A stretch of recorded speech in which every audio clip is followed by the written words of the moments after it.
press conference afterwards, you were very strong about being passive and you seemed frustrated. Last night, similar comments, but you seem to be not quite as impassioned after the game in what, for many fans, felt like was the biggest game of the season. Is there a particular reason why you went down that route? Is it because of trying to protect the players? Or? No, I mean, I don't sort of,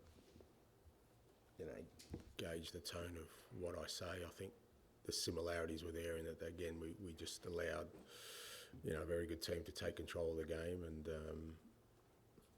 in what was, like I said, a big night for the club, big night for our supporters, and a big opportunity for us. We just didn't really handle it really well. We went out there sort of way too conservative in our approach, and we kind of paid a price for that. I think we stayed in the game for, I mean, it was only 1-0 at half time, so we're still well in the tie, but I never sensed like we really, had that sort of intent to go out there and try and win the game. It was almost like trying to hold on, and that just doesn't work. Obviously, it's a big game at the weekend. Some fans feel like the season hinges on this game. Is that how you see it? No, because then we've got other games afterwards. Look,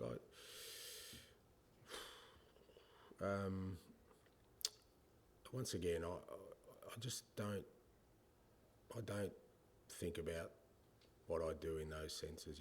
People will always try and sort of create a scenario where there's some sort of dramatic event, and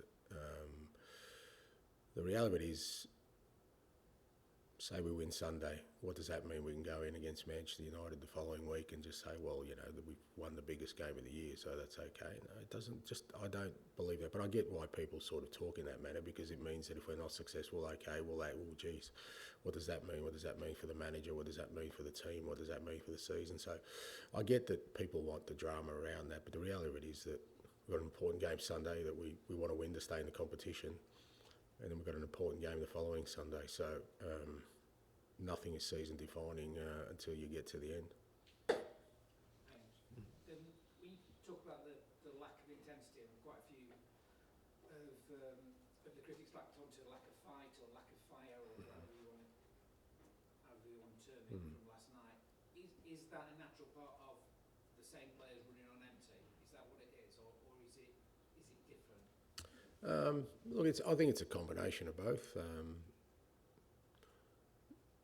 One is just that mindset to go out there and sort of play without fear and take on the challenge rather than sort of go out there and try and survive. But, at the same time, the players, we're asking a lot of this group of players continually backing up, and, there's a physical but also a mental toll that takes. So, my job is to try and sort of eliminate that from their thought process. The sort of bizarre thing about it is we ended up doing more running last night than the opposition. So it's not like by playing that way you conserve energy.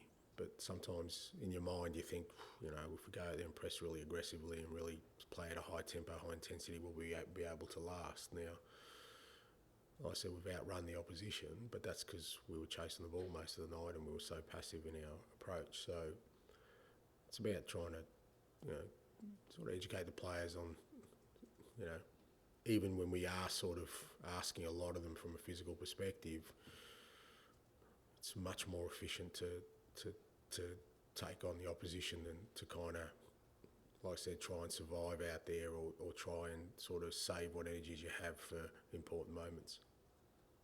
And I think we've seen, without pretending I know the intricacies of it, you're playing deeper on the pitch. You're not pressing the other half like you want to do, like you did. Again, is that something that's just a natural consequence of having a different back four, having different people, having them? Yeah, some of it. Yeah, some of it is.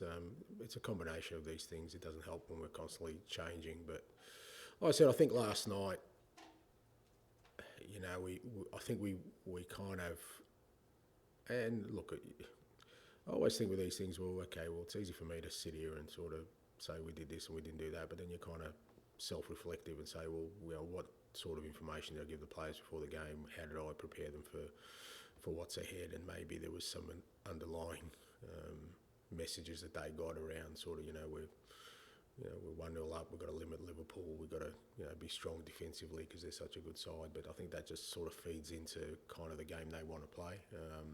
Now that wasn't the way I sort of framed it, but you're kind of going, well, why the players sort of take that message out there that somehow us holding out Liverpool was going to be the way to do it last night.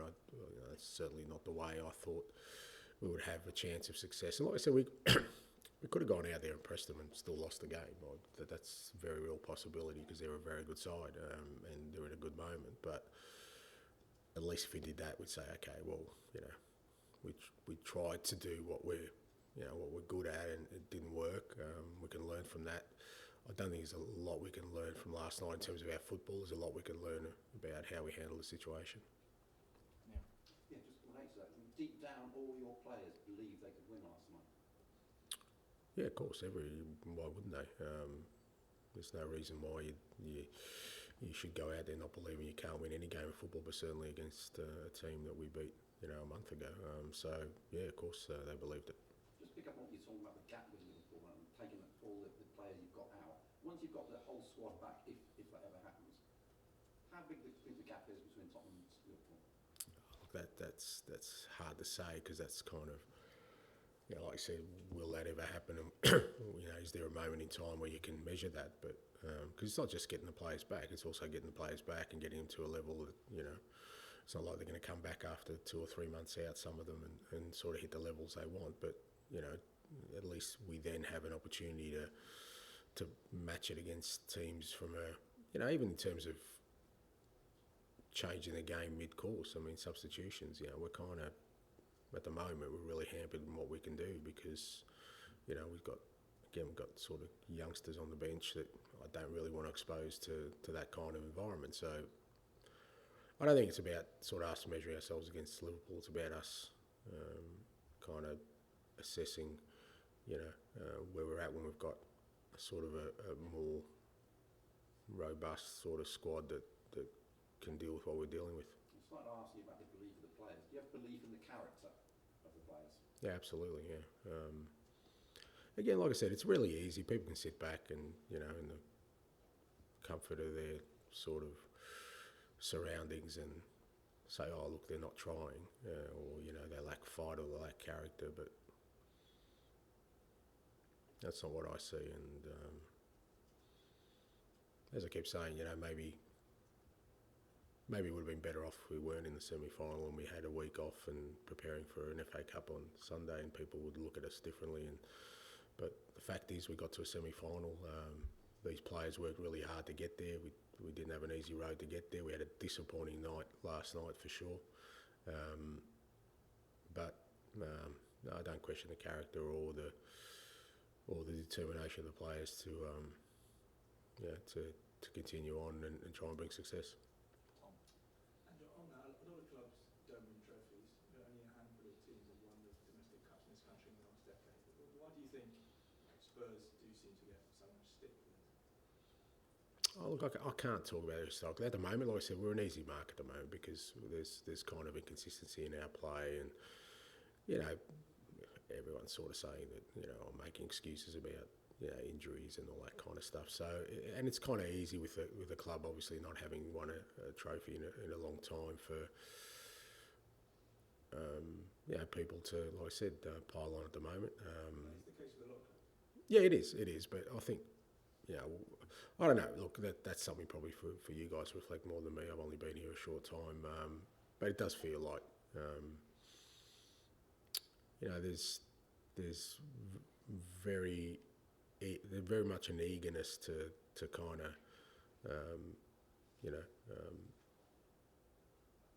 take the club down for one reason or another when the opportunity exists. Now, at the moment, we're giving them that opportunity after last night with our league form, but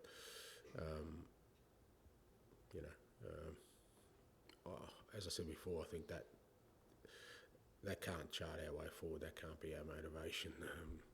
trying to sort of change people's opinions who obviously have formed these opinions over a long time.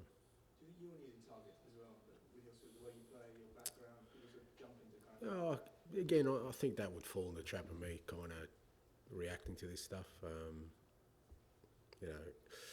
It is what it is. Like you have to look. I think after a night like last night, whatever comes our way, whether it's to me or to the club, we just got to keep our counsel, understand that it's an easy moment for people to sort of drag you down and deal with it in the best possible way, and that is to do your job, focus on the next challenge, and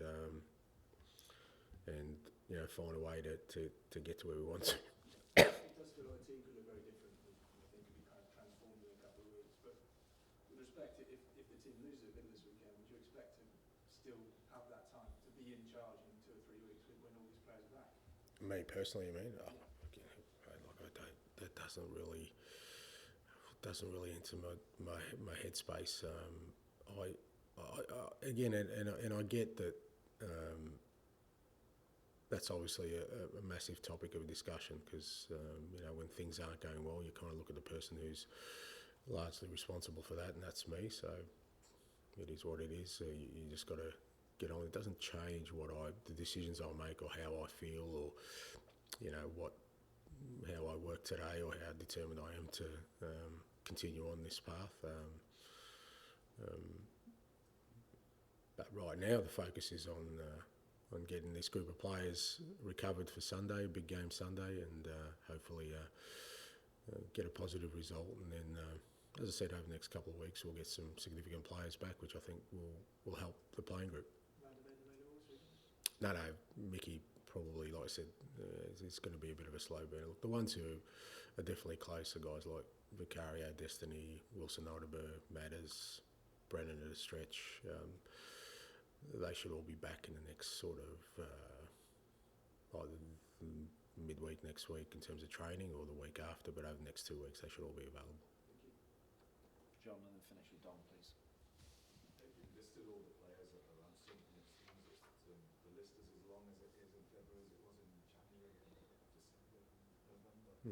Is there a fear, though, that the fans, or a portion of the fans, will just simply stop listening to this? I mean, we've had a manager say that, I'm not Ange Postecoglou, I don't hide behind injuries, or he did apologise for. Is that part of this narrative that we've been sucked into and it's difficult to get out of now?